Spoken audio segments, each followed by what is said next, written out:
যুক্তরাষ্ট্রের সঙ্গে চলমান যুদ্ধ ও উত্তেজনা নিরসনে মধ্যস্থকারী দেশ হিসেবে ভারতকেও চায় ইরান।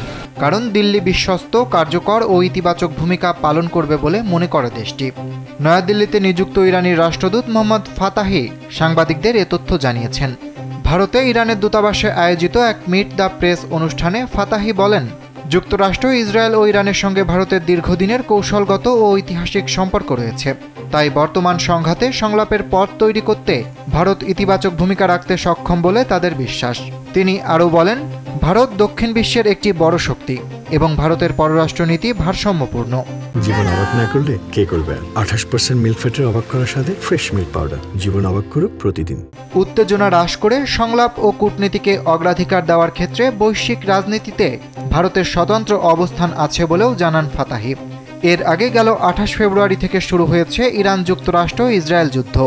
এ যুদ্ধের জেরে জ্বালানি তেলের আন্তর্জাতিক বাজারে সরবরাহ অনিয়মিত হয়ে পড়ায় ইতোমধ্যে ভোগান্তিতে পড়েছে বিশ্বের বিভিন্ন দেশ। আন্তর্জাতিক চাপের কারণে এখন যুদ্ধবিরতি চাইছে যুক্তরাষ্ট্র ও ইসরায়েল এবং এক্ষেত্রে প্রধান মধ্যস্থকারী হিসেবে বেছে নেওয়া হয়েছে পাকিস্তানকে।